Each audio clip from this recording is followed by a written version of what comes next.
Hola, ¿qué tal? Bienvenidos a Multiverso True Freshman. ¿Qué tal, Nick? ¿Cómo estás? Es un placer tenerte con nosotros para hablar un poco de fútbol. Primero, ¿cómo estás y cómo va todo? So, hi Nick, welcome to Multiverso True Freshman. First of all, how are you? Thank you for being with us. How's everything going? Estoy bien, gracias por invitarme a este podcast.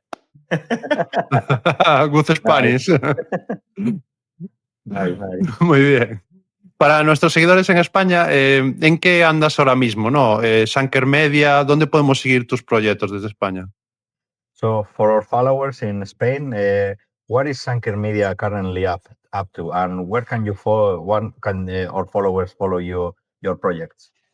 Yeah, honestly, we haven't done many projects for Sanker Media itself, but we have two main clients that we've been doing things for. One is a couple of UVA football players that they are just launching a podcast called Out the Pads. You can check that out. It's been a lot of fun to work with them. And then another client is Entering the Arena is another podcast with someone, Dan Keeker. This isn't a sports related one, but it's been really fun to work with those two. I've been a little busy. I got my day job. My full-time job is in finance, so I do this on the side. Mhm. Para nuestros de antes. La idea era un poco hablar de NFL, de college. Me gustaría empezar por la NFL y cómo van las cosas. ¿Cómo va Jonas en New Orleans Saints? ¿Cómo vais siguiendo desde la familia un poco la temporada? So, Nick, the idea is to talk a bit about the NFL and college football, but we would like to start with NFL. How are things going for Jonas with the New Orleans Saints, and how are you and the family keeping up with him? Yeah, it's been great. He's been really settling in. He got a house and car and everything, and has been settled in down in New Orleans, getting a rhythm. It's crazy when you get in for camp. So when he moved down, in July, and he bought a house and had just moved in, and then had to go off for like a month for training camp. So he is finally able to feel like he's moved into his house after having been gone for forever in fall camp, and has had like a month and a half, almost 2 months now, actually living in his house. So that was kind of like a weird thing for him, is that he got there to New Orleans and then he couldn't actually live in his house for a little bit. Mhm. So Y bueno, yeah, go ahead. I can say more. I no, just got to do bits and pieces. sí. No, digo que y cómo le está yendo, ¿no? Porque creo que está cuajando bien en el equipo, ¿no? Hace poco consiguió una intercepción y bueno, yo lo tengo en el radar como los mejores rookies de lo que va de temporada ahora mismo. So, and what about him? He's getting good reps in the league. He achieved an interception, and Adri has him in his radar of the best rookies since now this year. Yeah, no, he's been really enjoying it. I went down to week 1, his game when they were playing the Cardinals, and unfortunately that week the guy he was second string to start this season, and the guy in front of him actually injured his shoulder and is out for the season. So since week 2 he's been starting, and he's been balling out. He's been having a really, really good year. The Bills was probably his best game. Watching that, he had a couple of great PBUs and was able to pick off the former MVP, which was pretty cool. So that was really, really fun to watch. It made me feel a little bit better when looking back on all the times he was able to lock me up when I was playing tight end a little bit back in the day. But yeah, it's been a lot of fun. My mom and siblings went down to watch their first game against the Giants, so that was super exciting to get that first win. But I mean, it's like a day by day thing. It's been a rough season for the Saints, and they haven't played to the level that they want. It's kind of like Rattler's rookie year. Like this is his first time kind of getting that full time starting gig, and so he's getting the ropes down, and they're trying to figure out new scheme, new offense, and defense. Like they got a new coaching staff, so they got to learn. It takes time to learn the nuances, but I think he feels like he's definitely getting a rhythm there. And And I mean, you have already seen him playing through the TV when he was playing in Virginia, but now when you see him playing in the league and the production is bigger, and how does it feel to say that's my brother right here on the TV? Yeah, It has to be a blast, no? it's surreal. I mean, it's crazy to think that he's not only in the league but playing well. So that's been just crazy to see. I remember when they played the 49ers, seeing him tackle Christian McCaffrey. It's like, wow. Like a couple of years ago, we were watching Christian McCaffrey like in the Super Bowl tearing up teams, or like basically just wrecking the league. And then we have pictures of him just tackling, and I sent it to my buddies. The picture, Jonas was one of me and Jonas's friends. I sent the picture in there, and we're like, this is kind of crazy. Like, this is Jonas tackling Christian McCaffrey. This is crazy. And I remember Jonas telling a story when they played the Broncos, and he was walking out onto the field and bumped into someone. He's like, "Oh, my bad," and then turns around and it's like, "That's Pat Surtain." Like, that's crazy. And so it's been really cool, and it's just like unreal, the level. And he's been playing with confidence, so he thinks he belongs there, and he's shown that. So it's been really fun to watch. Yes, because the season so far for the Saints is not been, it's kind of been rough, and they start really bad, but they went to the Bills, so it's kind of crazy this league this year. No, it's not a clear dominant team. It's what do you think about this league, that anyone can win anytime, any given Sunday? No.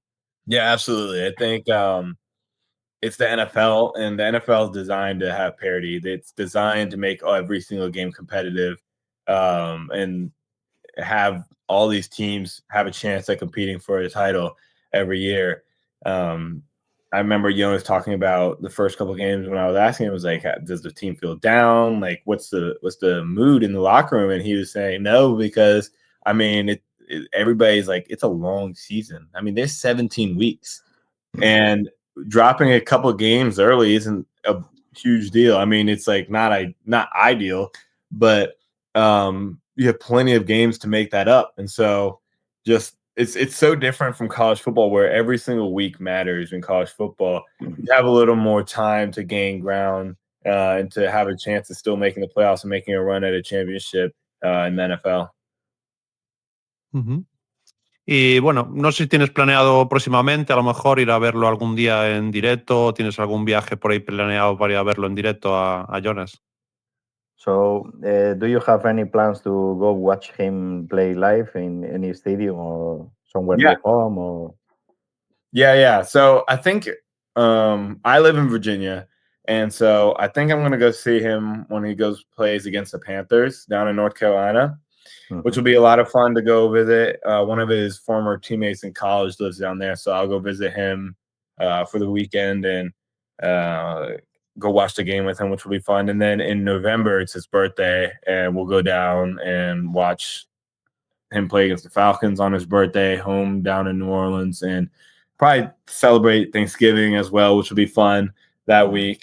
So we're flying down the whole family. We've got a lot of siblings, so fly down the whole crew and spend some time down there, which will be a good time. nice. No, eso es cool. Y bueno, un poco, hablando un poco así de la NFL en general, ¿no? A mí me gusta hablar contigo de fútbol, ¿no? Porque la última vez es un tío que sabe mucho y tal. ¿Qué te está gustando? ¿Hay algo que te esté llamando la atención de la temporada? ¿Algún equipo o alguna cosa que te esté así pasando más como llamando más la atención? So, Adri likes to talk with you about football because you know ball, and so he wants to know if it's something that is catching your eye, or you are paying special attention to something in the league. I would say just throughout football in general, I think that the last 2 years have been a really good reminder of the importance of having a strong run game and to not shy away from that. And there's a lot of parts that go into that. You need strong O-line and D-line. You need to be able to run the ball. You need to be able to stop the run. The Eagles were a great example. They invested heavily into a running back, and they have a great offensive line, and that paid off huge dividends. They can just play some smash mouth football, which wears down some teams. They invested into those positions a lot. And then even like when you're looking at UVA this year, they invested in the trenches too. And it's paid off dividends. They've been able to run the ball, especially when they run consistently. That's when you see them dominate teams. But it's what helps you win those close games too. You can convert those short downs, which has been huge for them this year, and they've had a phenomenal year. But like I said, everybody thinks about the offensive running the ball, but you got to also be able to defend the run. So that's been something that I've noticed, and I think that you'll see a lot of the teams too. Everybody talks about the quarterback sophomore slump. I think a big part of the reason you're seeing some of these rookies not do as hot in the second year is because you have more film. The NFL is a game of chess, and you need to have something to study to be able to play the game. And you're going off of nothing, then you can't really, or a little bit of college, which is different. It's a little bit of a different game. It's harder to kind of predict and out strategize as a defense the other team. So you're seeing Bo Nix, you're seeing Jaden Daniels, you're seeing these quarterbacks have a little bit more difficulty, and they're also not as fresh. They're getting beat up. They're feeling some of these hits a little more. So it's important to invest in protecting your quarterback, again, those trenches. And I've talked with a couple of general managers at the college level. It's really hard to find a lot of good linemen nowadays. Everybody wants to be a skilled position guy. Nobody wants to be a big guy. Nobody wants to have the dirty work down there in the trenches. And everybody wants to pay the quarterback, the running back, the receiver a lot of money. But you got to pay the linemen because they're hard. There's less of them. They're saying that there's less available, really, really good offensive linemen out there for you to get, so that the price goes up, because there's only, if a couple teams pay what the other ones aren't, they're going to get those great players. But the other thing you see in college is that you can't stack up a ton of talent super deep. Historically, when you think about an Alabama, you think about a Georgia, the third, fourth string on Alabama, the third, fourth string on Georgia could have started at a whole lot of other places. But because they're getting paid now, like starters at other places, they're going to leave. They're going to go and be starters at another spot. You can't have Derrick Henry, Mark Ingram, and all those other great running backs in the backfield for Alabama, 4 or 5 deep. They're going to go start at a Vanderbilt. They're going to go start at Indiana and get paid that $1 million. And so you're seeing across college football a little bit where you see some of the teams that normally haven't been quite as good being able to perform at a high level, which has been a lot of fun. Creo que está hablando del Nil, ¿no? Un poquito, ¿no? De que sí, no, sí, ¿no? Ahora que sí, que todo ha cambiado un poco con el tema del Nil y tal. Le Es muy interesante. Le voy a hacer una pregunta respecto a esto, de cómo podría cambiar el ambiente. We guess that you were talking about the NIL, and with some of the guests that we have interviewed in the show, we have this kind of conversation, like the NIL is kind of changing maybe in the locker room, because some guys are getting paid and other guys are not getting paid. So that can make some frictions between the teammates. So how you see that issue? I think it's tricky because a lot of college teams are doing their best to try to keep quiet exactly how much players are getting paid, and I think that does help. But I think it's really hard to build a team when it's like everybody's professionals. I think that continuity is really, really underrated.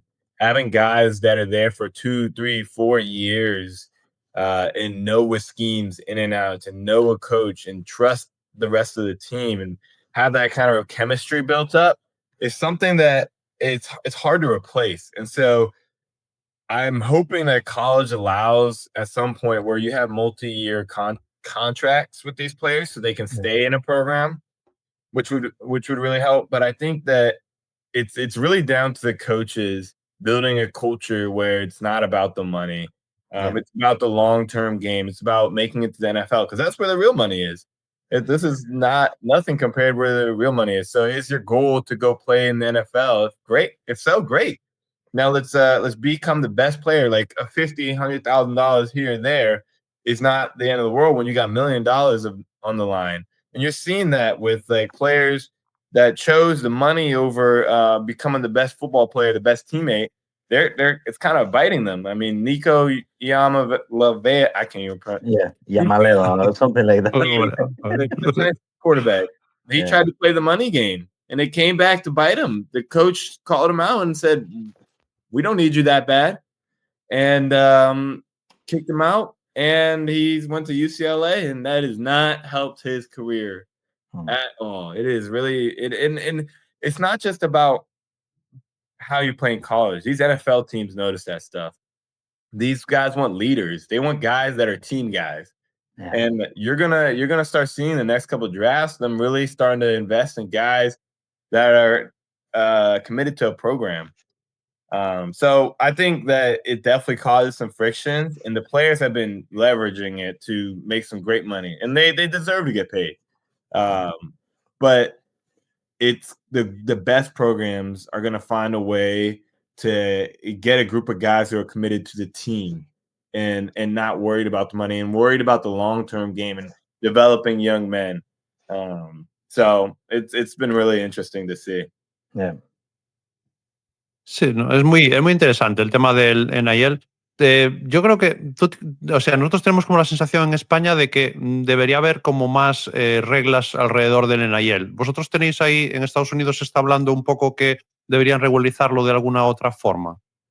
So here in the distance, we think that it will have to be more regulated. The NIL it's kind of like the Far West. Everything is free, and we think that it has to be more ruled just to avoid that issue that you were mentioning. No. Yeah, totally. I totally agree, and I think that the NCAA hasn't done what it needs to do, and that's why it's been so chaotic. We need more rules in place. We need to kind of have a little more clarity. We wanted to give players a little more power, but now they're just like being divas and running the show. And I think that it's really harmful for teams and programs that want to build a collective unit. And it's little things like making sure the transfer portal is after the playoffs. Last year, when the Penn State backup quarterback had to enter the portal during the playoffs and during the postseason, things like that it just creates unnecessary chaos. And so putting in some basic rules, and I think they've changed the timing of the transfer portal to after the season and after the postseason, which will be great. But also putting in just like a budget cap is great. I think that is going to help generate a little more parity and clarity among the teams. Now, I do think that there's going to be a lot of money done under the table and behind the scenes to these guys, but for the most part, the main money is going to be kind of more regulated there. It's been chaos, but it's taking steps. It's getting better, and I think it will continue to improve. Muy interesante. Y otra cosa que aquí yo tengo como la cosa del playoff de 12, ¿no? No sé qué tal ves cómo ha funcionado el tema del playoff de 12, el tema de los buys, ¿no? Que a mí me parece un poco controvertido, ¿no? Tener a chicos tan jóvenes tantos días de vacaciones y si ahí se habla un poco de que hay posibilidades a lo mejor de ampliarlo una vez más. So, what do you think about this playoff with 12 teams and having bye weeks? And we think it's kind of be bad for the guys to have so much free time or not playing time. Yeah, I definitely think that it needs to be moved forward some. I think there's no reason to wait a month before you play the playoffs. That just is way too long. I do like that it is expanded. I think that's exciting. And I think they should change all the games until the championship to have those be at college football stadiums, like at those teams' home environments. I think that'd be awesome. I mean, these schools get excited. I mean, we saw it last year, the first round of the playoffs that they did at the schools. It was a great environment. And I think that spirit of college football, those home game environments, is kind of one of the things that makes college football special. And so incorporating that would be really cool to a greater level. I could see them moving it to 16 teams at some point. I'm not sure exactly how they want to structure who gets in and gets out, but I think they could work on trying to have some kind of system that makes it a little more clear of who gets in, whether that be the top two teams who go to the conference championship get in every year. Because I do think that is kind of backwards that if you lose in the conference championship, that can be a negative against you. So figuring out how to decide who gets in and who doesn't is definitely something that they need to work on. And then just the scheduling, just move it up. They don't want to practice for a month and then play in the playoffs. Like, even if it's just maybe you have a week in between each round, but I don't think there's a point in that. Just move everything forward so that you might have a week or maybe even 2 weeks after you have your conference championship. You don't need 3-4 weeks. Yeah. Es muy interesante esto porque yo que soy hincha de Oregon Ducks, el año pasado estuvimos 20 y pico días sin jugar y es una locura. Me pareció súper perjudicial llegar a la Rose Bowl con ese perjuicio. Bueno, vamos a meternos ya que estamos en college. Virginia Cavaliers, 16 de la nación, con las opciones vivas de ir a la final del ACC. Hoy, esto se está grabando el sábado por la noche. Hoy ha ganado en la prórroga a 1 yarda, se ha quedado North Carolina de poder ganarles el partido con una conversión de 2.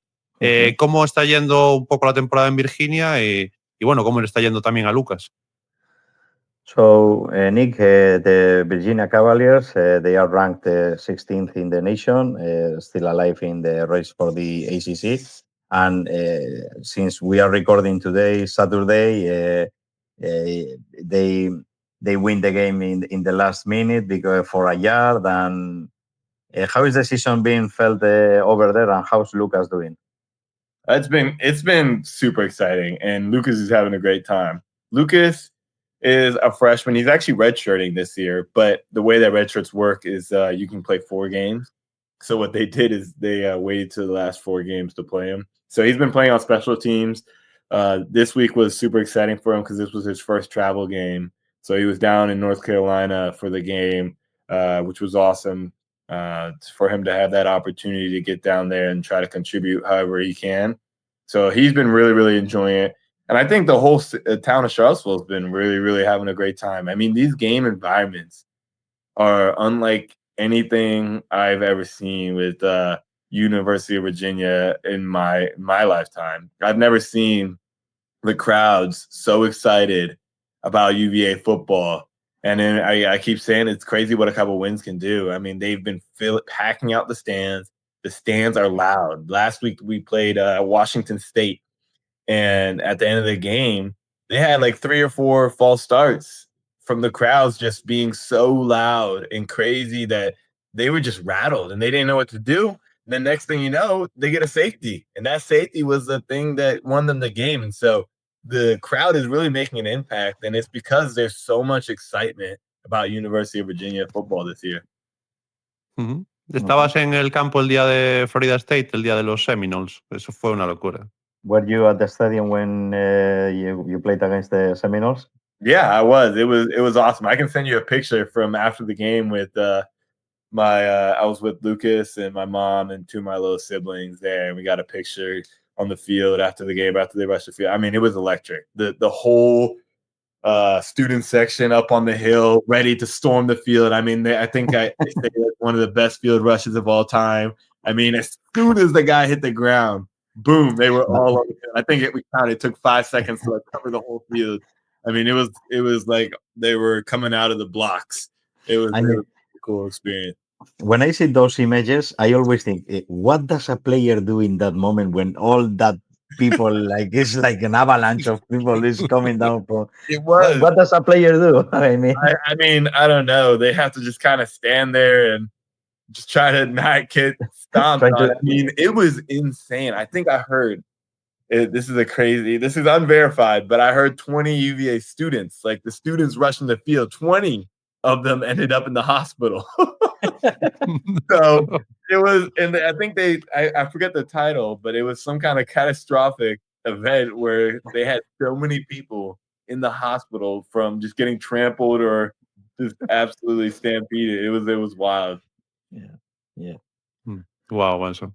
No, pues no, desde luego, aquí estamos siguiendo mucho la temporada también de Virginia, ¿no? Nos parece una de las historias de la temporada y bueno, quién sabe si podemos verlos en el playoff. Estaría muy bien, ¿no? And how you see if Virginia reach to the playoffs? I mean, I think that you are wishing that, no? It's gonna be crazy. It's like it's already crazy, but if they make the playoffs, you're about to see a Virginia that you've never seen, and I'm excited for the Virginia Tech game. I mean, Virginia Tech has beat UVA year after year after year. I mean, UVA has won like once, as far as I can remember, and that game is going to be crazy. But if they can make a ACC championship, if they can win an ACC championship and make a playoff game, I mean, if they win the ACC championship, they might be hosting a playoff game at Scott Stadium. And that would be insane. Now, we don't buy tickets. We're lucky. Lucas has tickets, and he gets 4 tickets every week. So I have my 4 tickets that I'll get. But I don't think those prices would be too friendly if they hosted a playoff game. Nice. Maybe you can make some money. I want to be there. I want to be there. Those games are crazy. Yeah, that games will be priceless. Yeah, exactly. That's a memory that you can't get back later. So, ¿le quieres preguntar algo más de college o quieres hacer una pregunta? No, dile tú la pregunta. So, Nick, bringing back the conversation to the NFL, I don't know what do you think, but this year we know that officiating is really hard in the NFL, but this year is kind of tricky, and it's like I don't know. What do you think about the officiating this year? Because there are some, as you see, I'm a Green Bay Packer fan and Adri too, and we think that you see Micah Parsons play, and he's being held in it's tough. Practically every time. And the past game, he gets a call, a holding call, and we were like, make a wish. We get a holding call, but yeah, it's I don't know. It's tricky, I know. But it's I mean, it's only a penalty if you get called, and so it's especially, I mean, every single play, everybody's holding, everybody's doing things that they can't, and it's like the way that rules are designed, it's meant for offense to get their way. Every offensive player is holding the defensive player every single play. It's not like when they hold, it's when they get called for holding. And the same thing in coverage. Every corner is grabbing and pulling, and they're only going to call it every once in a while. And so I think they're trying to find a balance of not calling everything so that the game doesn't feel like it's like boring and just full of penalties. And as Americans like to say, let the boys play. But you gotta call the voice in both sides, no? You gotta call it both. You gotta do the same thing for both teams, and it's tricky. I mean, you got to look at the stats, but I have a feeling the home team tends to get a lot more calls. But it's really, I don't know. That's a really tough question. Okay. I would not push for that. Es una pregunta complicada. Siempre nos gusta, tú además que te puedes mojar, siempre nos gusta preguntar ¿qué opinas o qué equipos te gustan este año para la Super Bowl? ¿Tienes alguna apuesta, algún equipo que te guste más, que te digas, me gustan estos dos? So, which teams are the favorites for you to reach to the Super Bowl or to go far in the playoffs, both in AFC and the NFC? I think we know that the league is crazy right now, but yeah, it's definitely crazy right now, and I don't know. As much as I hate to say it, the Eagles have so much talent, And I think the Packers are up there too. The Eagles and Packers are, I still think, the best two teams in the NFC right now. I mean, Micah Parsons, getting him is transformational. Like, he is a game wrecker. He is insane. And I'm just glad he's not on the Cowboys anymore. I'm a Commanders fan, so it's nice to get him out of here. But you guys are really have some serious talent. I think from the AFC,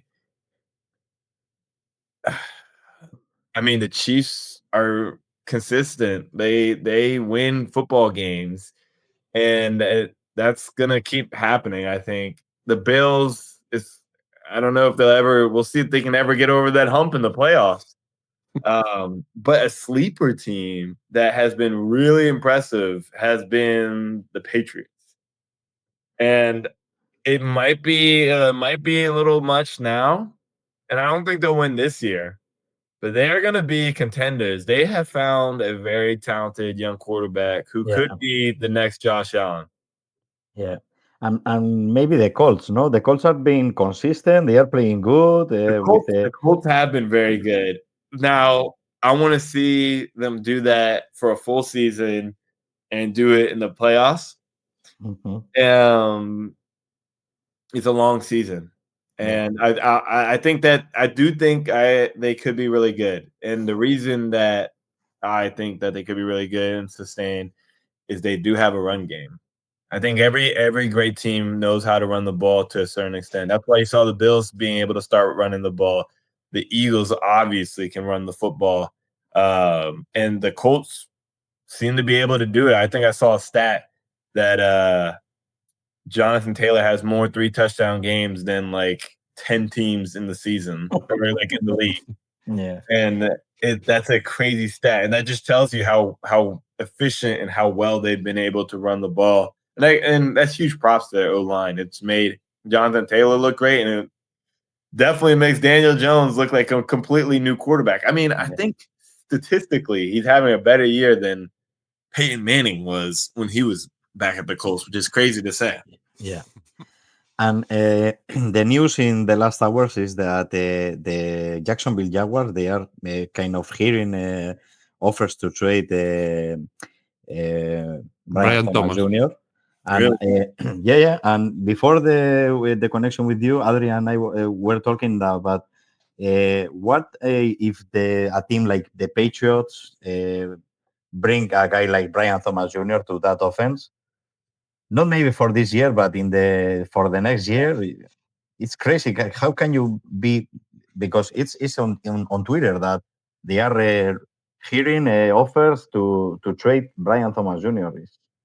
Yeah, crazy. I mean that is crazy. I don't think that I would be surprised if that actually happens. Yeah. I think he just needs to kind of hit a mental reset. He's had a rough year. He needs to get over that hurdle. He's a top receiver in the league when he plays his game.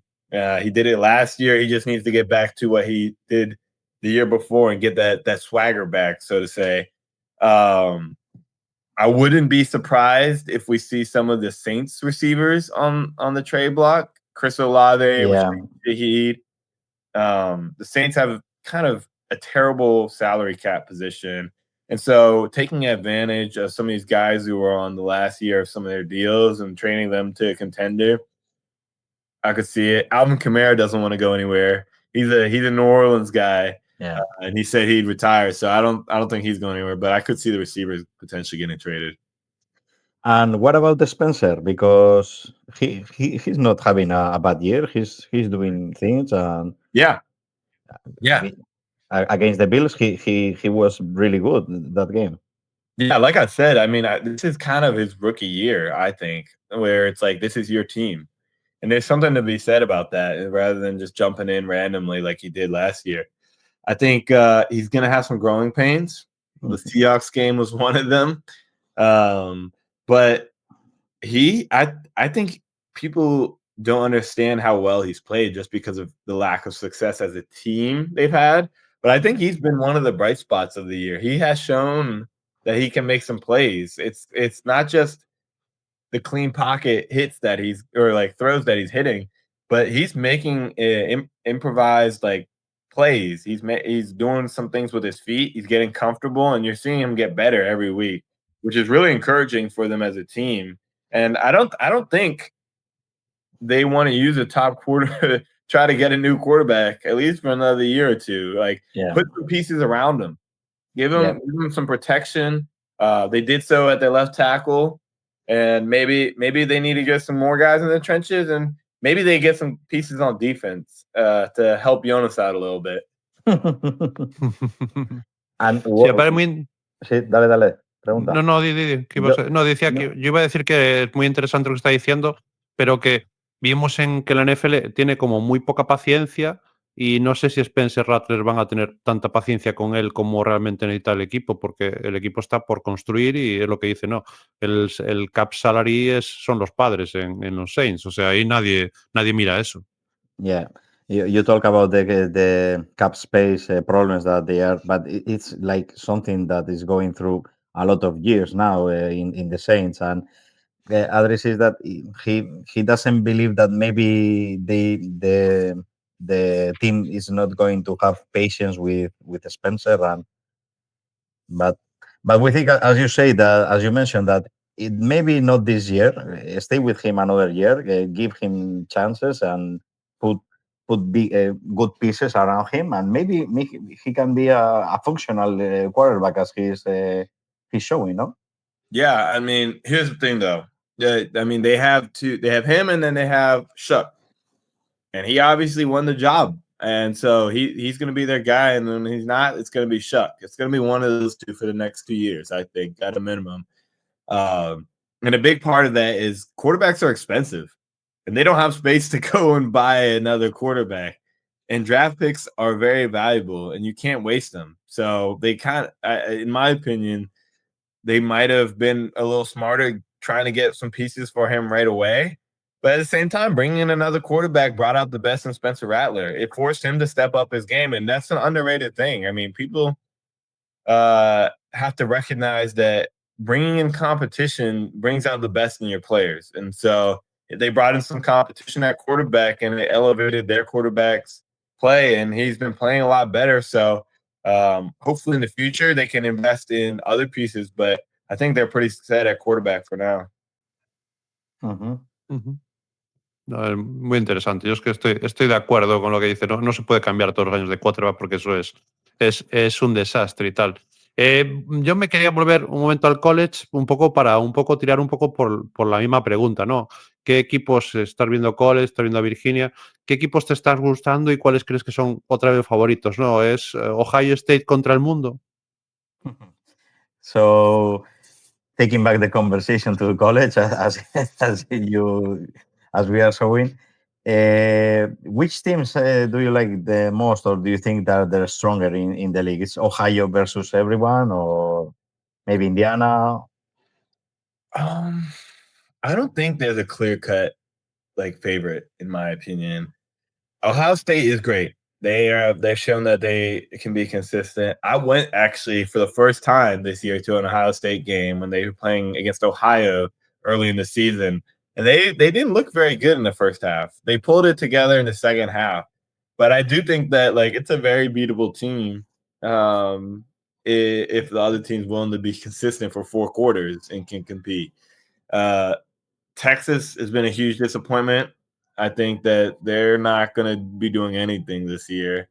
And then Indiana has been that consistent team that's been able to show up week after week. And that's credit to their coach and their system and their culture that they built into that program. That's going to, I think, have some sustained success. I mean, I think he's the next, I wouldn't say Saban in terms of success level, but style of coaching. In that gritty team first, hardworking program. I think that he brings that kind of mentality, which is great for them. Oregon's flashy. Don't think Penn State's doing anything. Any of these teams that are in there right now can win or lose against any of the rest of the teams in the top 25, then maybe even lower. So, like I was talking about before, there's just so much parity that's going on right now. It's reshaping the way that college environment is showing up. So I wouldn't say that it's Ohio State versus the world, because I do think that any of these teams can beat Ohio State. Michigan. We'll see. I mean, Michigan does it year after year. Let's see if they can do it again this year. I am Michigan fan, so. Sí, pues hay una cosa que me interesa mucho, porque antes hablamos de en Ariel, ¿no? Y lo difícil que lo tienen los head coaches, y resulta que están despidiendo a muchos. ¿Cómo ves este tema de que se está teniendo como muy poca paciencia y que lo tienen realmente muy difícil, ¿no? Con las actuales reglas. Like we were talking about the NIL, and it's difficult for the coaches to make as you say, no, to build a team, but they are getting fired. A lot of coaches and who are winning a lot of money, but the teams are not having patience with the coaches. So how you see that issue? It's tough, because I think it does take time to build a program that can have sustainable success. You're going to find some teams that are going to have some decent success pretty quick, just every once in a while. But I think you need a team. And I think what's unique about the Indiana situation is that he was able to bring his team from JMU with him to Indiana. So when he went to Indiana from JMU, he brought a ton of guys from his JMU program where he was coaching and having a ton of success before. And I think that's really important to note, because that brought continuity, that brought a culture with it to that program, which is why they were able to be so successful so quick. And a lot of these coaches that are coming into these programs, they don't have their team. When you come to Bill Belichick, to the UNC, you're bringing in 70 new guys to a team, 70 to a team. And you're supposed to try to get them to figure out how to be one unit in a matter of weeks. That's just not going to happen. That's just not how it works. Yeah. They don't know each other. They don't trust each other. They don't know your scheme. They don't trust your scheme. You have to, that trust takes time.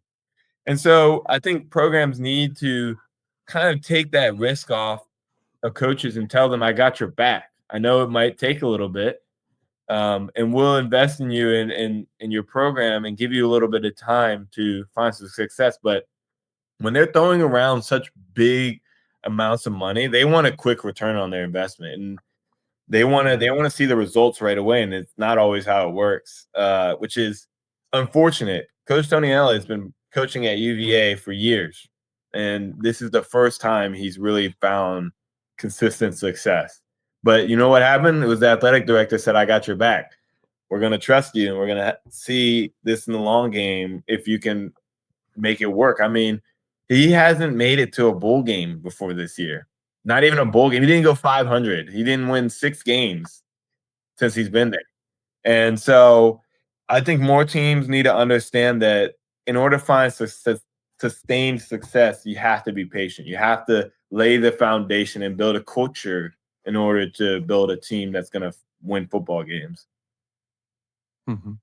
Sí, es muy interesante esta reflexión, pero bueno.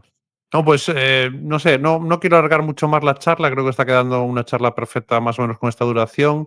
Así que nada, Nic, quería darte pues nada, las gracias, ha sido súper interesante tenerte, hemos aprendido un montón de cosas y bueno, yo como la otra vez me quedé con ganas de, bueno, hablaríamos mucho más tiempo porque es súper interesante y bueno, quién sabe, yo creo que igual un poco más adelante podemos tener otra charlita y repasar, ojalá celebrar que Virginia, pues no sé, haya ganado la ACC o algo así, sería increíble.